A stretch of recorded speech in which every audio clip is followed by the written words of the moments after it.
కడుపుల్ రంపపు కోత కోయునదియే గాయాలు కాకుండినన్ అన్నారు గయోపాఖ్యానంలో. ఒక మనిషిని పడుకోబెట్టి ఎనస్థీషియా ఇవ్వకుండా ఓ రంపం పట్టుకొచ్చి అటొకళ్ళు ఇటొకళ్ళు నిలబడి దూలాన్ని కోసినట్టు ఇలా కోస్తూ ఉంటే ఆ కడుపు కోయబడుతున్నవాడు ఎంత బాధపడతాడో అవతల వాడు నేనంటున్న మాటలకంత బాధపడుతున్నాడన్న ఇంగిత జ్ఞానము లేకుండా ఈశ్వరుడు నోరిచ్చాడని పేలిన చవట అంతే పాపాన్ని మూట కట్టుకుంటున్నాడు. వాడు హింస చేస్తున్నాడా లేదా? వాక్కు రూపములో వాడు హింస చేస్తున్నాడు. వాక్కు యందు అదుపు ఉండాలి. అవతల వారు బాధపడకుండా మధుర మధురముగా మాట్లాడడం నేర్చుకోవాలి మనిషి. ప్రయత్నపూర్వకంగా అభ్యసించకపోతే మాట యందు కాఠిన్యం అలవాటైపోతుంది. కాబట్టి ఏమైపోయింది? క్రౌర్యము, అవతల వారి యందు నిష్కారణమైనటువంటి కోపం. అవతలవాడు బాధపడిపోతుంటే వీడు సంతోషపడ్డాం. అవతల వాడి బాధ వీడి సంతోషమునకు హేతువైన నాడు కలిపురుషుడు ప్రవేశించినాడు. కాబట్టి ఏమైంది? ఈ 4 స్థానములు నీకు ఇస్తున్నాను. పరీక్షిత్ నమ్మకమేమి? తన పరిపాలనలో ఉండగా ఎవ్వరూ ఆ 4 చోట్లకి వెళ్ళరు. అంతే కదండి. ఈ 4 చోట్లకి బాగా వెళ్ళాలని కోరుకుంటే వాడు పరీక్షిత్తు కాడు, కలి యొక్క ప్రతినిధి కదా. అదర్వైజ్ సేస్ అంతే కదండి మరి పురాణం. కాబట్టి ఇప్పుడు ఏమైంది? పరీక్షిత్తు తన ప్రజలు వెళ్ళరని కోరుకున్నాడు. వెళ్ళరన్న నమ్మకంతో ఈ మాట చెప్పాడు. ఈ మాట పరీక్షిత్తుకే తెలిస్తే కలికి తెలియదండి. తనకి వెళ్ళడానికి ఆ 4 చోట్లకి ఎవడు రాడు, నేను పాడు చేయలేనని. మీకు ఇంకొక గమ్మత్తు నేను ఇక్కడ చెప్పాలి. దేనికి అదే ఫలితం అని మీరు అనుకుంటున్నారేమో. ఈ 4ంటికి కాదు. మీరు కలి యొక్క పరిస్థితి ఎలా ఉంటుందంటే, నాలాంటి వాడు కూర్చోడానికి రైల్లో కొంచెం సీట్ ఇచ్చినట్టు ఉంటుంది. నన్ను కొంచెం కూర్చొని ఇచ్చారనుకోండి, ఇంత శరీరంతో ఇంత చోటిస్తే ఊరుకుంటానా? కొంచెం కొంచెం తోసుకొని ఆక్రమించడం మొదలెడతాను కదా. అంటే నేను అలాంటి పనులు చేశాను అనుకోకండి, వేరొకరి మీద ఉదాహరణ పెట్టకూడదు కాబట్టి. నిలబడతాను తప్ప అలాంటి దిక్కుమాలిన పనులు నేను చేయను. కాబట్టి జరిగినదేమి అంటే, మీరు 4ంటిల్లో ఒకదాన్ని పట్టుకున్నారనుకోండి, మిగిలిన 3ంటికి ఎలా లాగేయాలో కలికి తెలుసు. మీకు ఒక్క ఉదాహరణ చెప్పి నేను పూర్తి చేసేస్తాను. చూడండి, ఈ 4ంటిలో ఉదాహరణకి జూదశాలలోకి వెళ్ళాడు అనుకోండి. ఉట్టినే సరదాగానండి, నేనేం ఆడ చూస్తానంటాడు. ఈ చూడడం చూడడం చూడడం ఏమవుతుందంటే, వాడికి ఎప్పుడో అప్పుడు శారీరక సంబంధమైనటువంటి విరామం కావలసి వస్తుంది. ఇంటికి వెళ్ళకపోతే భార్య ఊరుకుంటుంది. ముసిలి వాళ్ళు అయిపోయిన తల్లిదండ్రులు పాపం అలా గుడ్లకి కంటిరెప్పల పైకి గుండు సూదులు ఇట్టుకుని కొడుకు కోసం ఎదురు చూస్తారు, కానీ మలమూత్రాలు ఆగవుగా. అందుకని బాత్రూంలోకి వెళ్ళాలి. నిర్దాక్షిణ్యంగా ఉంటారు అప్పుడు పక్క వాళ్ళు, వీడి కోసం వాళ్ళేం ఆపరం. అందుకని వీడు ఎవరికో కళ్ళకి ప్రాక్సీ ఇవ్వాలి, వీటిని వాడికి అప్పచెప్పి వెళ్ళాలి. అందుకని వీడు ఏం చేస్తాడంటే హెల్పింగ్ హ్యాండ్ కింద కూర్చుంటాడు, 12th మ్యాన్ కూర్చున్నట్టు. అంతే, చాలా అయిపోయింది. ఇంకా తర్వాత ఏమైంది? వీడు ప్రోనోట్ల మీద సంతకాలు పెట్టడం మొదలెడతాడు. ఐశ్వర్యం నిశ్శబ్దంగా వెళ్ళిపోతుంది. అక్కడి నుంచి ఏమైంది? అసత్యం ప్రారంభం అవుతుంది. అసత్యంలోంచి లక్ష్మి వెళ్ళిపోవడం ప్రారంభం అవుతుంది. లక్ష్మి వెళ్ళిపోవడం ప్రారంభమైన కలి ఊరుకోడు. జూదశాలకి రా రా రా అని లాగుతాడు. లాగాడు కాబట్టి ఏం చేయాలి? భార్య మెళ్ళో పుస్తిల్తాడు కూడా లాగేసి తీసుకెళ్ళిపోతాడు. కాబట్టి ఏమైపోయింది? అది దొంగతనం వైపుకి వెళ్ళిపోయింది. ఆవిడేమంటుంది? ఇంకా నేను మీతో కాపరం చేయలేని, పుట్టింటికి వెళ్ళిపోతానంటుంది. ఆవిడ్ని కొట్టడం మొదలెడతాడు. ఏమైపోయింది? క్రౌర్యంలోకి వెళ్ళిపోయాడు, హింసలోకి వెళ్ళిపోయాడు, దొంగతనంలోకి వెళ్ళిపోయాడు. పిల్లల్ని కొడతాడు, వాళ్ళ ఫీజులు కట్టడు, వాళ్ళ చదువు గురించి చూడడు, మానమర్యాదలు పట్టించుకోడు. నా భార్య ఇంటికి వెళ్ళేటప్పటికీ నా మీద తగాదా పెట్టుకుంటోందని పరస్త్రీని కోరుకుంటాడు. ఒక దాంట్లోంచి 4ంట్లోకి వెళ్ళిపోయాడు. సర్వభ్రష్టుని చేసి నాశనం చేసేస్తాడు. ఆఖరికి వాడు చచ్చిపోతే అమ్మయ్య పోయాడంట. ఎందుకు అయిపోయావు నువ్వు అలాగా? ఒక్క దాంట్లో కాలిట్టేవంతే 4ంటిలోకి లాగేయగలడు. కాబట్టి ఈ 4 దుష్ఫలితములు 4ంటిని ఆశ్రయించి ఉన్నాయి. భాగవతం అందుకని విను అని చెప్పారు. ఈ జీవితం ఎక్కడ పాడైపోతోందో నీకు చెప్పేస్తాం, ఇది అర్థం చేసుకో. ఇంత అగ్నితప్తం జరగాలి, బంగారం అగ్నిహోత్రంలో ఉడకాలి. ఇప్పుడు ఇంత ఉడుకుతోంది, ఇప్పుడు రావాలి శుకుడు. ఇప్పుడు వస్తే తప్ప, మహానుభావుడు వచ్చి కూర్చుంటే తప్ప ఎదర భాగవతం ఇప్పుడు వస్తుంది. ఇంకా ఇప్పుడు వస్తే అది వింటూ ఉంటే మన జీవితాలు భగవద్ అనుగ్రహానికి అందుకు నోచుకుంటాయని చెప్పారు భాగవతం వింటే. ఇప్పుడు ఏమైంది? ఈ 4 ఇస్తే పరీక్షిత్తుకే తెలుసు కదా ఎవరు వెళ్ళరని. ఇప్పుడు మీకు చెప్పాను కదా, ఒకదానికి ఎడితే 4 రకాలుగా భ్రష్టుడవుతాడు. కాబట్టి ఎక్కడికి ఎవడు వెళ్ళడు. ఆ నమ్మకంతోటే కదా పరీక్షిత్ ఇచ్చాడు ఈ స్థానాలు. కాబట్టి ఆ మాత్రం తెలివితేటలు కలిపురుషుడికి లేవండి. కాబట్టి కలిపురుషుడు ఏమనాలి ఇప్పుడు? ఎందుకంటే ఆ 4 స్థానాలు నాకు అక్కర్లేదనాలి. అక్కర్లేదంటే ఆయన అవతల బాగుంటాడు. అందుకే కలిపురుషుడు అంటే ఏంటి? చాలా తెలివితేటలుగా మభ్యపెట్టగలిగిన వాడు. కాబట్టి ఆయన ఏమన్నాడో తెలుసా అండి? మీరు పావుషేరు శనగపప్పు పట్టండి, నేను పావుషేరు ఓ కట్టుకొస్తాను, ఇద్దరం కలుపుకొని పంచుకు ఊదుకు తిందామన్నట్టు ఎవడం. ఓ కట్టుకు రావడం ఎందుకు, కలుపుకోవడం ఎందుకు, పంచుకోవడం ఎందుకు, ఊదుకు తినడం ఎందుకు? తను ఏదో తెచ్చినట్టు ప్రజ్ఞ అనమాట. అలా ఎంత మెహర్బా. నాకు లోకంలో చాలా విచిత్రంగా ఉంటాయి పోకడలు. పాపం ఒక ఆవిడ, ఏమంటే ఎప్పుడు చూసినా మా నాన్నగారు గొప్ప, మా అమ్మగారు గొప్ప, మా నాన్నగారు గొప్ప, మా అమ్మగారు గొప్ప అని నిష్కారణంగా మా అమ్మగారిని నాన్నగారిని తిడతారు. మీ అమ్మ చూడు, మీ నాన్న చూడు ఎప్పుడు నేను చెప్పి పాపం వాళ్ళని తిడతారు. అదేమిటండి, మా అమ్మగారు నాన్నగారులలో ఒక్క సుగుణం లేదా అంటే ఆయన అన్నట్ట, సరే ఇవాళ నుంచి నేను మా అమ్మగారిని నాన్నగారిని పొగిడి మీ అమ్మగారిని నాన్నగారిని తిట్టను. మీ అత్తగారు మామగారే మంచివాళ్ళు, మా అత్తగారు మామగారే భ్రష్టులు, సరేనా అన్నాడు. ఏమైంది? ఎటు మారిస్తే ఏమైంది? అలా అదొక రకమైనటువంటి గుంభనం. మాటలో అతి తెలివితేటలు. కలిపురుషుడు ఎలాగా మభ్య పెట్టాడో చూడండి. మభ్య పెట్టడం అండి లక్షణం. అసలు ఆ మభ్య పెట్టేటటువంటి మాట తీరు ఎక్కడి నుంచి వస్తుందో తెలుసా అండి? ఇక్కడ అశౌచం ఉంటే అవతల వాళ్ళని ఎలాగో అలా లొంగదీసే మాట మాట్లాడడం మొదలవుతుంది. తను సత్యమునకు కట్టుబడిపోయాడు అనుకోండి, ఇక్కడ కలిస్థానం లేదనుకోండి, అసలు అవతల వారి యొక్క ప్రయోజనాన్ని తాను కోరుకోవట్లేదు కాబట్టి అసలు అటువంటి ఆ మాటలు రావు నోటి వెంట. ఎలా మాట్లాడాడో చూడండి, ఎంత గొప్పగా మాట్లాడాడో. అయ్యా మీరు 4 ఇచ్చారు కదా, ఈ 4 నేను ఊంచుకోవడానికి తగిన స్థానము లేదు కనుక ఇంకొకటి ఇప్పించండి అన్నాడు.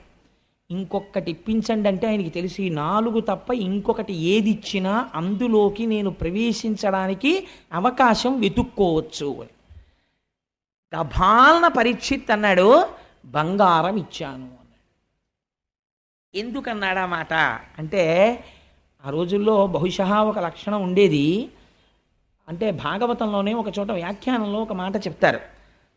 నిస్సంగులైనటువంటి వారు ఆత్మజ్ఞానమును ప్రబోధం చేసేటటువంటి వారికి హేమము అంటే బంగారమునందు లోభత ఉండదు. వారు కోరుకోరు, వాళ్ళకి అది పెద్ద ఆసక్తి ఉండదు దాని మీద. అట్లాంటి వారు లోకములో ఉండగా, వారి ప్రబోధం ఉండగా లోకం ఎందుకు పాడవుతుంది అనుకున్నాడో ఏమో, బంగారమునందు స్థానం ఇచ్చానన్నాడు. పరీక్షిత్ ఒంటి నిండా బంగారం ఉంది, ఆపాదమస్తకం, కిరీటం దగ్గర నుంచి ఆభరణాల వరకు ఉంది. వెళ్ళలేడండి. అందరిలోకి వెళ్ళడం ఎందుకండి? పరీక్షిత్తులోకి వెళ్ళిపోతే సరిపోయాయి, డైరెక్ట్గా నాశనం అయిపోయింది. పరీక్షిత్తును పాడి చేసేస్తే చాలు, తను ఇంకా రాజద్వారం తెరిచేసుకున్నట్టే. కోటలోకి ప్రవేశించడానికి సామాన్య సిపాయిల్ని ఎంతమందిని చంపుతారు? రాత్రికి రాత్రి మీరు కుట్ర చేసి ప్రభువుని బంధించేశారనుకోండి, అయిపోయిందంటే సింహాసనం మీ హస్తగతం అయిపోయింది. ఇప్పుడు పరీక్షిత్తుని కొట్టాలి. దొరికేశాడు. ఎక్కడ దొరికేశాడు? తన మాట తప్పని తనమే తనకి ప్రతిబంధకం అయిపోయింది. నీకు బంగారమునంది ఇచ్చానన్నాడు. చాలు మహాప్రభో, చాలా సంతోషం. వెళ్ళిపోయాడు పరీక్షిత్. ఇంటికి వెళ్ళాడు. కోరిక పుట్టింది, వేటకెడితే బాగుండనిపించింది. ఎందుకని? ఒంటి మీద బంగారం ఉంది కాబట్టి పుట్టేసింది, అంతే. కలిప్రవేశం జరిగిపోయింది. వేటకెడదామనిపించింది. అనిపించి ఆ వేట కోసమని బయలుదేరాడు. బయలుదేరితే అనేక మృగములను వేటాడాడు. ఎందుకు వేటాడడం అంటే, కలి యొక్క అంశాలలో తానిచ్చిన వేరొక స్థానములోకి వచ్చేసాడు బంగారంలోంచి. ఇప్పుడు పరీక్షిత్ ఎలా మీకు చెప్పాను కదా, ఒక దాంట్లోకి వస్తే చాలు మిగిలినవన్నీ వచ్చేసి నాశనం అయిపోతాడు. ఇప్పుడు బంగారం ఉంది ఒంటి మీద, వచ్చాడు కలి. కాబట్టి ఇప్పుడు ఏమైంది? జీవహింస చెయ్యాలన్న కోరిక పుట్టింది. వేటకి ప్రభువు ఎప్పుడు ఎడతాడు అంటే, సాధారణంగా ఎప్పుడు ఎడతాడంటే, జానపదులు వచ్చి అయ్యా క్రూర మృగాల సంఖ్య పెరిగిపోయిందండి అంటే, ఊరు మీదకి రావడానికి భయపడే రీతిలో దండుగా వెళ్ళి, రాజు అందుకే పెద్ద పరివారంతో పెడతాడు. కనుమ పండగకి వెంకటేశ్వర స్వామి వారు పెడతారు వేటకి. మనం మేము చూసాం, వెళ్ళిన వాళ్ళం. అలా ఆ వేటకి వెళ్ళి కొన్ని క్రూర మృగాల్ని వేటాడతాడు. అలా వెళ్ళాలి, అంతేకాని ఆ జంతువుల్ని చంపడం సరదాగా వెళ్ళకూడదు. అలాంటి ఆలోచన పుట్టింది, చంపుదాం అని. ఇప్పుడు ఏం చేశాడు? వేటకెళ్ళాడు. ఇప్పుడు ఏమైంది? ఇంకో స్థానంలోకి వెళ్ళాడు. జీవహింసలోకి నిష్కారణ క్రౌర్యం ప్రవేశించింది. బయలుదేరి వేటకెళ్ళాడు. వేటకెళ్ళిన వాడు ఏం చేశాడు? వేటాడాడు కాబట్టి ఆయనకి ఆకలేసింది, దప్పిక కలిగింది. ఆకలి దప్పిక కలిగితే ఎక్కడికి వెళ్ళాలి? ఎక్కడికి వెళ్ళాలో అక్కడికి వెళ్ళాలి. నాకు బాగా ఆకలేసింది అనుకోండి, కనీసంలో కనీసం ఈ ఊళ్ళో మనకు ఎవరు తెలియరా అనుకుంటే ఏం చేయాలి? హోటల్కి వెళ్ళి అయ్యా ఏమున్నాయండి అని అడిగో, ఇడ్లీయో మసాలా దోశ ఏదో అడగాలి. అంతేగాని ఓ వెల్డింగ్ షాప్కి వెళ్ళి తినడానికి ఏమైనా ఉన్నాయండి అన్న నోరు తెరిచి పెడతానంటే ఆర్క్ వెల్డింగ్ రాడు. బుద్ధి ఉందే? ఇక్కడ ఇక్కడికి వచ్చి ఏమైనా తినడానికి ఉన్నాయా అంటే ఏంటి? ఏదో ఎదురుకుండా హోటల్కి పోయి ఏమైనా ఉంటాయంటారు. ఎక్కడ ఏది దొరుకుతుందో అక్కడికి వెళ్ళాలి. ఆ మాత్రం బుద్ధి లేకపోవడం అంటే ఏమిటంటే బుద్ధి భ్రంశమవుతోంది పరీక్షిత్తుకి. లేకపోతే ఆకలేసిన వాడు, నీరు కావలసిన వాడు మహర్షాశ్రమానికి పోవడం ఏమిటి? అక్కడ ఆయన ఏం తపస్సు చేసుకుపోని వెళ్ళాడు. ఆల్రెడీ ఏమోనండి కొంచెం నీళ్లు దొరుకుతాయేమో అని వెళ్ళాడండి. ఎవరిని అడగాలండి మంచినీళ్ళు దాహం వేస్తే? అక్కడ ఎవరన్నా కాస్త తిరుగుతుంటే ఆ ఆశ్రమంలో ఎక్కడన్నా కుటీరాల్లో ఉన్నవాళ్ళు ఉంటే అమ్మ కాస్త నీళ్లు పోయిండి అమ్మ దాహం వేస్తోందని అడగాలి. ఎవరి దగ్గరికి వెళ్ళి నించున్నాడో తెలుసా అండి? నీళ్లు కావాలని అంటే అహంకారము వచ్చినది. ఎవరి దగ్గరికి వెళ్ళాడు అంటే ఎంత గొప్ప వర్ణన చేశారో తెలుసా అండి వ్యాసుల వారు. ఎగ్జాక్ట్ ట్రాన్స్లేషన్ చేశారంతే పోతన గారు. పలికెడిది భగవతమట పలికించు విభుండు రామభద్రుండట. మీలిత నేత్రుడై మెలగుట చాలించి బాహ్యమున జడిలేక శాంతుడగుచు. ఆయన శమీక మహర్షి. ఎటువంటి స్థితిలో ఉన్నాడు? మెలగుట చాలించి, కదలిక లేదు మెదలిక లేదు, స్థాణు అయిపోయి ఉన్నాడు. స్థాణు అయిపోయి ఉండడం అంటే ఏమిటి? మీరు ఇప్పుడు ఒక్క విషయం, ఇప్పుడు ఈ మాటల్ని చాలా క్లీశంతో చాలా గహనమైనటువంటి వర్ణన చేస్తారు. నేను తరచూ ఒక మాట చెప్తుంటాను. ఇప్పుడు ఇలా ఒక చిక్కుడు పాదు పెట్టి నేను 4 రోజులు చిక్కుడు పాదు పక్కనే కూర్చుని ఇక్కడ ఒక కర్ర పాతాను అనుకోండి, చిక్కుడు పాదు నన్ను ఒక్కనాటికి నమ్మదు, వచ్చి నన్ను అల్లుకోదు, వీడు లేచి వెళ్ళిపోతాడని దానికి తెలుసు. చిక్కుడు పాదు కర్రను అల్లుకుంటుంది. వెళ్ళి ఎందుకు అల్లుకుంటుందో తెలుసా అంటే అది కదలదని ఇది పసిగడుతుంది. శంకరాచార్యులు వారు చోట చెప్తారు, కర్ణే యదాహ విరచయంతి ఖగాశ్చ నీడాస్ శ్రీశైలశ శృంగ కుహరేషు కదోపలప్స్యే గాత్రం యదామలతాహ పరివేషయంతి అంటారు. ధ్యానమునందు తపస్సునందు చాలా మగ్నుడైపోయి బ్రహ్మమునందు రమిస్తున్నాడని గుర్తేమిటంటే కదలిక లేక కర్ర నిలబడిపోయినట్టు స్థాణువై ఉండిపోతాడు. అలా ఉండిపోతే ముందు తీగలు నమ్ముతాయి, నమ్మి అల్లుకుంటాయి. ఆ తర్వాత ఏమవుతుందంటే మొక్కలు మొలుస్తాయి. ఆ తర్వాత ఏవి నమ్ముతాయంటే ఇది కదలదని పక్షులు నమ్ముతాయి, వచ్చి చెవుల్లో పుల్లలు ఎడతాయి, పుల్లలు పెట్టి గూళ్ళు కడతాయి. కర్ణే యదాహ విరచయంతి ఖగాశ్చ నీడాస్.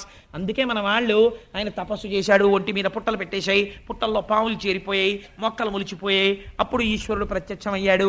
ఇవన్నీ హఠాత్తుగా ఊడిపోతాయండి. అంటే అంతటి ధ్యానమగ్నుడయ్యాడని గుర్తు.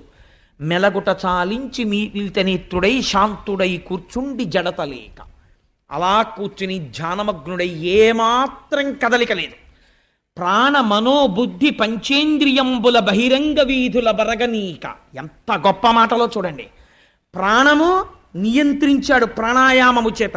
అందుచేత అనడు కుంభకం పూరించి ఆప్ చేసేసాడు వాయువుని, అలా నిలబడిపోయాడు అంతే. కాబట్టి ఇప్పుడు వక్షస్థలం ఇలా ఇలా ఇలా ఇలా కదలదు, అలా ఉండిపోయి ఉన్నాడు. ప్రాణము ఊపిరి మీద ఏది ఆధారపడుతుంది? మనస్సు ఆధారపడుతుంది. అందుకని మనస్సు కదలటం లేదు, అలా ఉండిపోయింది. మనస్సు కదలదు, బుద్ధి కదలటం లేదు, బుద్ధి కదలటం లేదు, ఇంద్రియాలు కదలటం లేదు. బయట విషయాన్ని కన్ను చూడదు, చెవులు వినపడవు, స్పర్శేంద్రియానికి తెలియదు. అందుకని అలా ఉండిపోయాడు. స్థాణువై ఏం చేస్తున్నాడు మరి? ఇవన్నీ ఆగిపోయాయి. మరి ఆయన ఏమి చూస్తున్నట్లు అంటే జాగ్రత్తాది అవస్థాత్రయము దాటి బ్రహ్మమునందు రమించుచుండే. జాగ్రత్త మొదలైనటువంటి 3 అవస్థలని దాటిపోయి ఆయన జాగ్రత్త లేదు, స్వప్నము లేదు, సుషుప్తి లేదు, 4వది తురీయమనేటటువంటి స్థాయికి చేరిపోయి తాను సాక్షాత్తు ఆత్మగా సాక్షీభూతుడై శరీరాన్ని చూస్తూ బ్రహ్మముగా నిలబడిపోయి ఉన్నాడు. ఇప్పుడు అలా ఉన్నవాడు ఎలా ఉన్నాడు అంటే బ్రహ్మభూతత్వ సంప్రాప్య విక్రియుండయి అతి దీర్ఘ జటలు తన్నావరింప. అలా కూర్చుని ఉండిపోతే బ్రహ్మముతో రమించి నిలబడగా వెంట్రుకలు మాత్రం పెరిగిపోతున్నాయి, గోళ్ళు పెరిగిపోతున్నాయి. అవి జటలు కట్టేసి కేశ సంస్కారము లేక వ్రేలాడుతున్నాయి. రురు మృగచర్మమును దాల్చి అలరుచున్న తపసి పొడగని తాళిత శోషిత తాళుడగుచు. ఎంత చిత్రం జరిగింది. ఒక కృష్ణ జింక యొక్క మృగాన్ని కట్టుకొని అలా కూర్చుని ఉండిపోయాడు, వస్త్రం కూడా లేదు. అటువంటి శమీక మహర్షి దగ్గరికి వెళ్ళాడు. ఎవరు? ఈ శోషిత తాళుడగుటు, దాహం కోసం ఆర్తి పొందినటువంటి పరీక్షిత్. ఎలా అంటే మౌన భాషల డగ్గరి మనుజ విభుడు. వెళ్ళి ఎలా నిలబడ్డాడు అంటే నీటి కోసం కాదు, మౌన భాషల డగ్గరి మనుజ విభుడు. ఇప్పుడు దేనికోసం వెళ్ళాడు? నీటి కోసం వెళ్ళాడన్నది ప్రధానం. కానీ లోపల ఒక మౌన భాష బయలుదేరింది. ఏమిటది అంటే, ఇప్పుడు పరీక్షిత్తు తానెవరో మరిచిపోయాడు, బుద్ధి భ్రంశమైపోయింది. ఇట్లాంటి బ్రహ్మమునందు రమిస్తున్నటువంటి తాపసిని చూసి నిశ్శబ్దముగా తాను వెళ్ళిపోవాలా? నేను మహారాజునొస్తే లేచి నిలబడడా, నాకు నమస్కరించడా, నాకు ఆసనం చూపించడా, మహారాజా ఎందుకు వచ్చావని నన్ను అడగడా? ఎంత అహంకారం రా ఈ తపస్వికి అనుకున్నాడు. అంటే ఇప్పుడు ఏమైంది? ఇంత పరీక్షిత్, ఇంత గొప్పవాడు, తెల్లవారి లేస్తే బ్రాహ్మణులకు నమస్కారం చేసేవాడు, అన్నీ తెలుసున్నవాడు, అన్నిటినీ మరిచిపోయాడు. బుద్ధి భ్రంశమైపోయింది కలి యొక్క ప్రవేశము వలన. దీనివల్ల ఏమైపోయింది? ఆగ్రహం పుట్టింది. యుక్తాయుక్త విచక్షణను కోల్పోయాడు. ఇందాక మీకు చెప్పాను కదా, ఒక స్థానంలోంచి స్థానంలోకి వెళ్ళిపోతున్నాడు. ఎంత వేగంగా జారిపోతున్నాడో చూడండి పరీక్షిత్. ఎలా అవమానించాలి ఇన్ని అనుకున్నాడు. అక్కడ చచ్చిపోయి పడున్న పామున్నది. మీరు ఒకటి గుర్తుపెట్టుకోండి, చచ్చిపోయిన పామైనా బతికున్న పామైనా అక్కడ పాము కనపడింది అనుకోండి ఉలిక్కి పడతాం. శమీక మహర్షికి తెలియదు అక్కడ చచ్చిపోయిన పాము ఉందని. అంటే ఆయన అంతగా బ్రహ్మమునందు రమిస్తున్నాడు. పరీక్షిత్తు కనపడుతోంది చచ్చిపోయిన పాము. చచ్చిపోయిన పామైనా మెళ్ళో వేసేటప్పటికి చల్లగా తగులుతుంది. తగలగానే ఏమిటిది అని చూసుకునేటప్పటికి పాము, అయ్య బాబాయ్ పాము, అయ్య బాబా పాము అని అరుస్తాడు. అప్పుడు వీడిని గేలి చెయ్యొచ్చు అనుకున్నాడు. ఇప్పుడు ఏమైంది? మౌన భాషల దగ్గరి మనుజ విభుడు. వికృతాతి వికృతమైన ఆలోచనలు లోపల పెరిగిపోతున్నాయి ఇంకా రకరకాలుగా. ఇప్పుడు ఏం చేశాడు? ఆ ధనస్సు యొక్క చివరి భాగంతో మృత సర్పాన్ని పైకెత్తాడు. ఒక ప్రభువు, ధర్మరాజు యొక్క మనవడు, అభిమన్యుడి కొడుకు చెయ్యవలసిన పని. అంటే ఇప్పుడు ఏమైపోతోంది? పరమ భయంకరమైన సన్నివేశము జరుగుతోంది ప్రపంచంలో. ఆ మృత సర్పాన్ని పైకెత్తాడు. ఎత్తి ఎవరి మీద వేశాడు? శమీక మహర్షి మెడలో వేశాడు.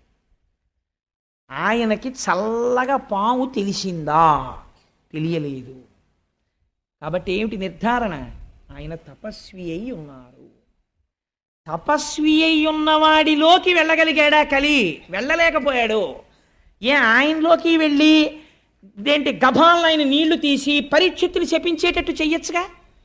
వెళ్ళలేకపోయాడు. ఎందుకు వెళ్ళలేకపోయాడు? ఇంద్రియములు, మనస్సు ఈశ్వరుణ్ణి పట్టి ఉన్నాయి. అలా పట్టి ఉన్న చోటికి కలి వెళ్ళలేకపోయాడు. ఎక్కడికి వెళ్ళగలిగాడు? ఒక్క స్థానానికి ఆశ్రయం ఇచ్చినా వెళ్ళిపోయి మొత్తం నాశనం చేయగలిగాడు. ఇది మీకు అక్కడ ఉన్న సన్నివేశం.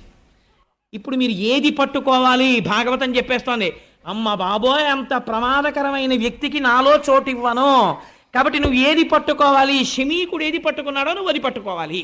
శమీకుడు ఏది పట్టుకున్నాడు? ఈశ్వర పాదములు పట్టుకున్నాడు. నువ్వు కూడా అది పట్టుకో. ఆ స్పర్శ నీకున్నంత కాలం కలి నీలోకి రాలేడు. ఇది భాగవతం చెప్తున్న తీర్పు. అందుకని ఈ సన్నివేశాన్ని వ్యాసుల వారు, పోతన గారు తీసుకొస్తున్నారు. ఇప్పుడు ఏం చేశాడు? పావుని వేసేశాడు. పావుని వేసేస్తే ఆయన ఏమైనా ఉలిక్కి పడ్డాడండి? ఉలిక్కి పడలేదు. కానీ తను సంతోషపడిపోయాడు.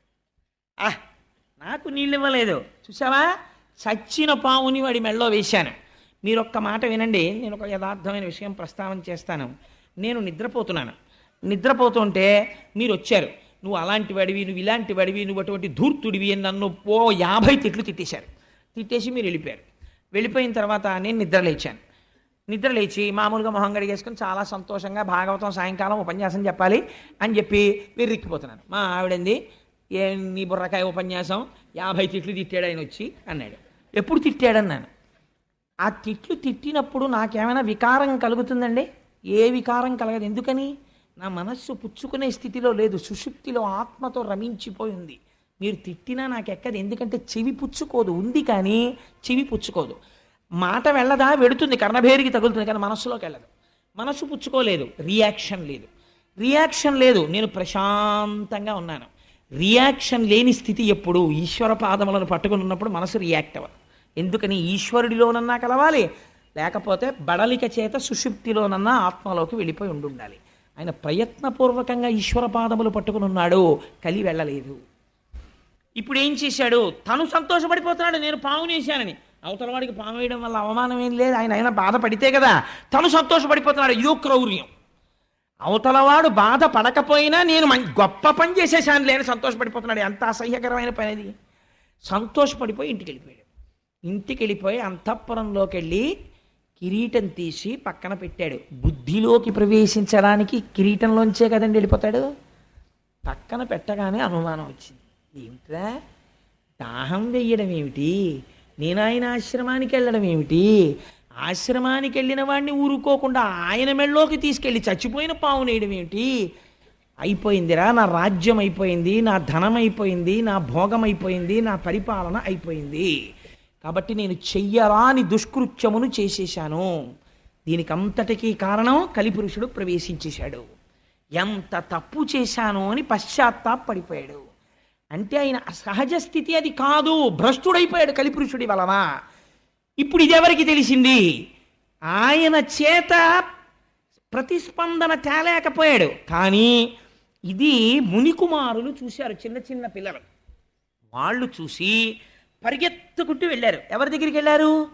ఆ కౌశికీ నది ఒడ్డున ఆడుకుంటున్నాడు శమీక మహర్షి యొక్క కుమారుడు శృంగి. ఆ పిల్లవాడి దగ్గరికి వెళ్ళాడు. వాడు మహాతపస్వి. వాడి దగ్గరికి వెళ్ళి, ఉరే మీ నాన్నగారు తపస్సు చేసుకుని సమాధిలో ఉండగా ఒక రాజు వచ్చి, ఆ రాజు ఎవరో ఆ పిల్లలకి తెలియదు, అది గమ్మత్తు, ఆయన పేరు తెలియదు వాళ్ళకి. ఒక రాజు వచ్చి ఏదో మాట్లాడాడు, మీ తండ్రి పలకలేదు, కోపంతో చచ్చిపోయిన పావుని ధనస్సుతో ఎత్తి మీ నాన్నగారి మెడలో వేసి వెళ్ళిపోయాడు.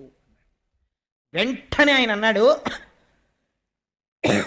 మీరు రాజు అంటున్నారు కదా, రాజు క్షేమంగా రాజ్యమును దేని వలన పరిపాలించగలిగాడు? నా తండ్రి వంటి తపస్వి ఇక్కడ ఉండడం వల్ల రాజు పరిపాలించగలిగాడు. ఒక యజమాని బయట పారేసినటువంటి ఎంగిలి మెతుకులు తిని బలిసినటువంటి కాకి యజమాని తల మీద తంతే ఎంత అకృత్యమో, ఇంటి బయట కూర్చోవలసిన కుక్క యజమాని నివేదనకి సిద్ధం చేసిన ప్రసాదాన్ని ఇంట్లో కలియబడి తింటే ఎంత అపచారమో, బయట ఎక్కడో నిలబడి దానం అడగకుండా, ధర్మం అడగకుండా, ఒకటి అడగకుండా జింక చర్మం కట్టుకుని సమాధిమగ్నుడైన నా తండ్రి మెడలో పాము వేశాడా, మృత సర్పాన్ని వేశాడా అని వెంటనే కౌశికీ నది జలాల్ని చేత్తో పట్టుకున్నాడు. ఓడక వింటి కోపున మృతోరగమున్ కొని తెచ్చి మారుమాటాడకయున్న మజ్జనకు అంశతలంబున పెట్టి దుర్మత క్రీడ చెరించు రాజు హరకేశువులడ్డిననైనా చచ్చుపోనేటి కేడవనాడు ఫణీంద్రు విషానల హేతి సంహతిన్. అంతే, శాపం ఇచ్చేశాడు. ఆ నీళ్లు పట్టుకొని ఒక్క మాట అన్నాడంతే. ఓడక వింటి కోపున మృతోరగమున్ కొని తెచ్చి, చేతిలో ఉంది కదా ధనస్సు అని చెప్పి చెయ్యకూడని పని చేశాడు. ఎంత మాట అన్నాడో చూడండి. దేనికి ధనస్సు చేతిలో? అమాయకులైన ప్రజల్ని రక్షించడానికి చేతపట్టాడు. కానీ ఇవాళ చేత పట్టిన ధనస్సుతో అకృత్యాన్ని చేశాడు. ఓడక వింటి కోపున మృతోరగమున్ కొని తెచ్చి మారుమాటాడకయున్న మజ్జనకు అంశతలంబున పెట్టి, కనీసం ఎదురు తిరిగి ఒక మాట మాట్లాడలేదే అవమానించాడనడానికి. సమాధిమగ్నుడైన మా తండ్రి యొక్క కంఠసీమనందు మృత సర్పాన్ని వేశాడా? అటువంటి రాజు ఎవడైనా అయ్యుండి ఉండవచ్చుగాక, హరకేశవులడ్డిననైనా వాడు ఈశ్వరుడే అడ్డని, శ్రీ మహావిష్ణువే అడ్డని చచ్చుబో 7వ నాడు, 7వ నాటికి చచ్చూరుకుంటాడంతే అని. ఎలా చచ్చిపోతాడు? పైగా తక్షక ఫణీంద్ర విషానల హితి సంహతిన్, తక్షకుడనేటటువంటి ఒక మహాసర్పము యొక్క కాటు వలన మరణించుగాక అని ఆ నీళ్లు విడిచిపెట్టేసి తిరిగి ఆశ్రమానికి వచ్చేసాడు. మీరు ఇవాళ నాతో కొద్దిగా సహకరించండి, శుకమహర్షిని ప్రవేశపెట్టి పూర్తి చేద్దాం. మహోత్కృష్టమైనటువంటి స్థితి. ఇవాళ శుకమహర్షి వస్తే మన జీవితం ధన్యమైపోతుంది. నేను శుకుల్ని ప్రవేశపెట్టాలని ప్రయత్నం చేస్తున్నాను. ఆశ్రమానికి వచ్చి ఏడుస్తున్నాడు తండ్రి ముందు పడి. తండ్రికి బాహ్యస్మృతి వచ్చింది. అడిగాడు, ఎక్కువ సమయం తీసుకోనమ్మా, ఒక్క 10 నిమిషాలు, సాధ్యమైనంత సంక్షిప్తంగా చెప్పే ప్రయత్నం చేస్తాను. ఆయన అన్నాడు, ఎందుకు ఏడుస్తున్నావు అన్నాడు. అంటే, తండ్రి మీ కంఠమునందు మృత సర్పం ఉన్నది అన్నాడు.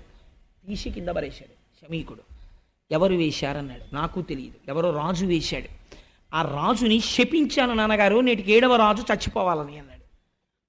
వెంటనే మహర్షి అన్నారు, పాపంబు మనకింక ప్రాపించ మనకింక. ఎంత పని చేశావురా, నువ్వు చేసినటువంటి దుష్కర్మ వలన మనకి పాపము సంప్రాప్తించింది. ఎందుకో తెలుసా? రాజు నశించిన రాజ్యమందు నువ్వు రాజు మరణించాలని కోరుకున్నావు.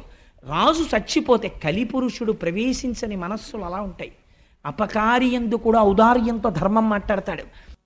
మనకింక రాజు నశించిన రాజ్యమందు బలవంతుడగువాడు బలహీనుడగువాని పశు దార హయ సువర్ణాదులను అపహరించు. రాజు అంటే విష్ణు అంశ. విష్ణువు యొక్క అంశతో రాజు పరిపాలిస్తూ ఉంటాడు. నువ్వు రాజుని తొందరగా శపించేశావు, పరీక్షిత్తు వెళ్ళిపోతే ఇంకా మళ్ళీ మనకు అటువంటి పరిపాలకుడు ఎక్కడొస్తాడు? రాజు నశించిపోతే ఏమవుతుందో తెలుసా? బలహీనుడైనటువంటి వాణ్ణి బలవంతుడైనటువంటి వాడు వచ్చి మొత్తి ఏమెత్తుకుపోతాడో తెలుసా? వాడి పశువుల్ని ఎత్తుకుపోతాడు. దారా ఆఖరికి ఇది యుక్తాయుక్తమా అని చూడకుండా వాడి భార్యని కూడా ఎత్తుకుపోతాడు. హయా గుర్రాలను ఎత్తుకుపోతాడు. సువర్ణ ఎత్తుకుపోవట్లేదండి. కారు పార్క్ చేస్తే ఎత్తుకుపోతారు, స్కూటర్ పార్క్ చేస్తే ఎత్తుకుపోతారు. కారు పార్కింగ్ ప్లేస్లో మీరు కారు పెట్టి అపార్ట్మెంట్లో పడుకుంటే టేప్ రికార్డర్ ఎత్తుకుపోతారు. హయం అంటే నాకు గుర్రాలు లేవు కదండి, కలిపురుషుడు రావనక్కర్లేదు. గుర్రాలంటే కారులే, వాహనం కదా. అందుకని హయ సువర్ణాదులను అపహరించు. బంగారం అనేటటువంటిది ప్రాణం మీదకి తెచ్చేస్తుంది. ఎక్కడ వరకు ఎందుకండి? ఒక పిచ్చి తల్లి బ్యాంక్ ఎంప్లాయీ ఒంటి మీద బంగారు నగలు వేసుకుని వెళ్ళడం ఆవిడ సంతోషం అంతే. ధర్మబద్ధంగా ఆర్జించుకున్నటువంటి 4 నగలు వేసుకుని బ్యాంకుకి వెళ్ళేది ఆవిడ. నేను ఆ మధ్య చదివాను ఇక్కడ రాజమండ్రి దగ్గరలో ఒంటి మీద బంగారు నగల కోసమని ఒక పండగ నాడు ఆవిడ తల పట్టుకుని ఆటో రాడ్లకేసి కొట్టి కొట్టి చంపేసి నగలు ఎత్తుకుపోయి శవాన్ని తీసుకెళ్లి కాలవలో పారేశారు. కలిపురుషుడు ఉన్నాడు బంగారమునందు. చంపేలా మూలఘాతి నాశన. వ్యాసుడు అబద్ధాలు చెప్పవలసిన అవసరం వ్యాసుడికి ఏముందండి? దాన్ని ఆంధ్రీకరించవలసిన అవసరం పోతన గారికి ఎక్కడుంది? మీకు అధర్మం కలిపురుష లక్షణం స్పష్టంగా కనపడుతూ ఉంటుంది. అందుచేత బలవంతుడగువాడు బలహీనుడగువాని పశు దార హయ సువర్ణాదులను అపహరించు. అక్కడతో అయిపోదు. చార జారాదులు సంచరింతురు. జారత్వం చేసేవాడు సిగ్గు లేకుండా చెప్పుకుంటాడు.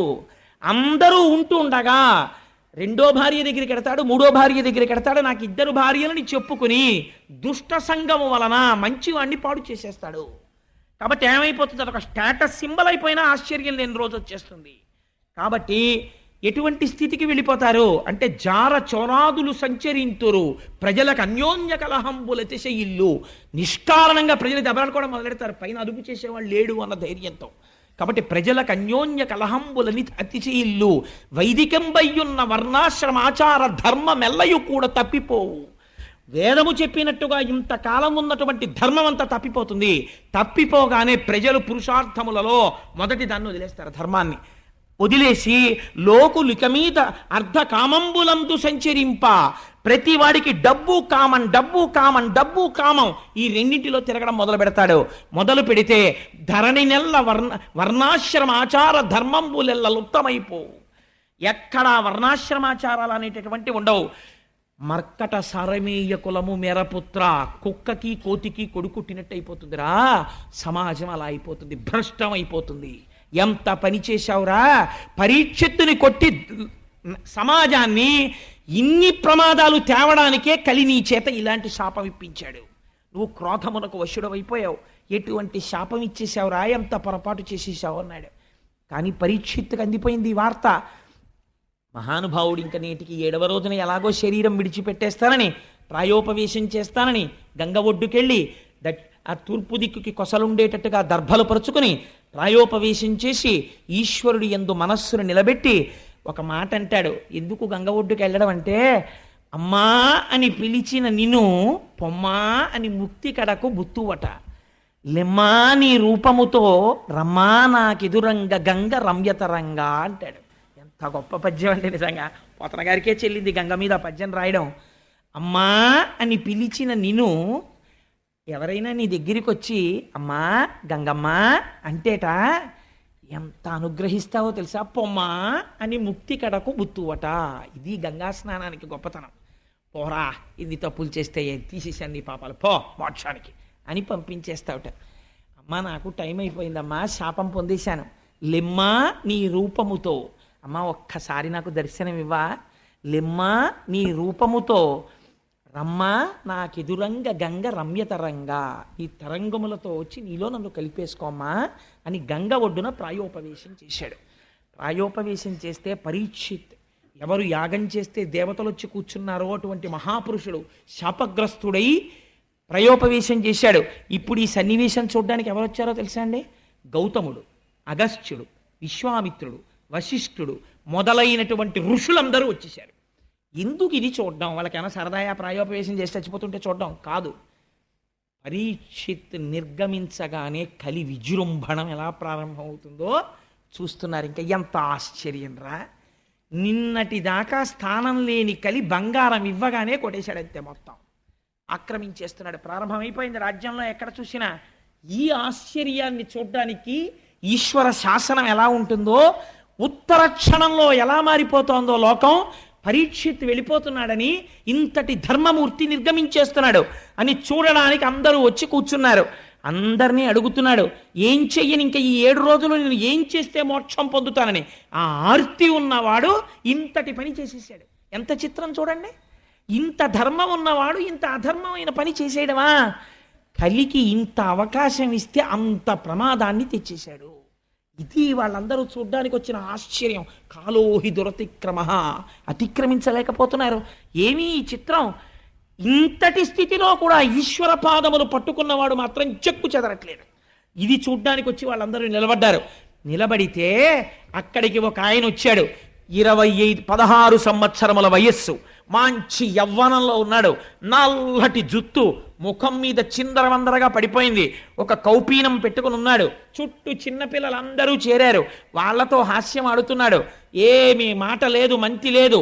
నవ్వుతూ సూర్యుడు దిగి భూమండలం మీద నడుస్తున్నాడా అన్నట్టుగా, ఒకరు పిలవకపోయినా ఆవు పాలు పితికిన కన్నా కూడా నిలబడనటువంటి శుకుడు తనంత తాను నడిచి వచ్చి నిలబడితే ఆయన తేజస్సు చూసి పొంగిపోయి, కృష్ణ భగవానుణ్ణి మా వంశమంతా అర్చించినందుకు నేను వెళ్ళిపోతున్న సమయంలో మార్గం చూపించడానికి నాకు గురువుని పంపాడు కృష్ణ పరమాత్మ అని పొంగిపోయి అర్ఘ్యపాద్యాదులనిచ్చి శుకుడి కాళ్ళ మీద పడితే కదిలి వెళ్ళిపోవడం అలవాటున్న శుకుడు కూర్చున్నాడు. 7 రోజులు నీకు చెప్తా, ఏమిటి నీ బాధ చెప్పన్నాడు. శుకబ్రహ్మ వచ్చి కూర్చున్నారు. చాలు, ఇక్కడ వరకు విన్నా. ఇవాళ ఈ శుకబ్రహ్మ ప్రవేశం వింటే భానువారం, విశేషించి మాఘమాసం. మాఘమాసంలో భానువారానికి ఒక విశిష్టత ఉన్నది. అందుకని ఇవాల్టి రోజున శుకుడు వచ్చేయాలని తాపత్రయపడ్డాను. ఆయన్ని తేవడం కోసం ఇంత ప్రయత్నం చేశాం. రేపటి రోజున స్వామివారి యొక్క అవతార విశేషాన్ని అసలు శుకుడు మాట్లాడతాడు. ఇంకా రేపటి నుంచి ఇంకా విందురుగాని ఎలా ఉంటుందో శుకుడు మాట్లాడితే ఇక్కడి నుంచి ముడులు విప్పడం మొదలెడతాడు. ఎలా ఉంటే కలి ఏం చెయ్యలేడో, ఎలా ప్రవర్తించాలో, జీవితాన్ని ఎలా దిద్దుకోవాలో, ఈశ్వరుడు ఎలా వచ్చాడో, భక్తి అంటే ఏమిటో మాట్లాడడం మొదలు పెడతాడు. మనందరం సంతోషంగా రేపు 6:30 మళ్ళీ ప్రారంభం చేద్దాం. కృష్ణనామం చెప్పుకుని బయలుదేరదామమ్మా. వసుదేవసుతం దేవం కంసచాణూరమర్దనం దేవకీ పరమానందం కృష్ణం వందే జగద్గురుం. అతసీ పుష్పసంకాశం హారనూపురశోభితం రత్నకంకణకేయూరం కృష్ణం వందే జగద్గురుం. 3 అయితే సత్యం కాబట్టి 3 సార్లు చెప్పేద్దాం ఏమ్మా. మందారగంధ సంయుక్తం చారుహాసం చతుర్భుజం బర్హి పింఛావచూడాంగం కృష్ణం వందే జగద్గురుం. సర్వం శ్రీ ఉమామహేశ్వర పరబ్రహ్మార్పణమస్తు. స్వస్తి.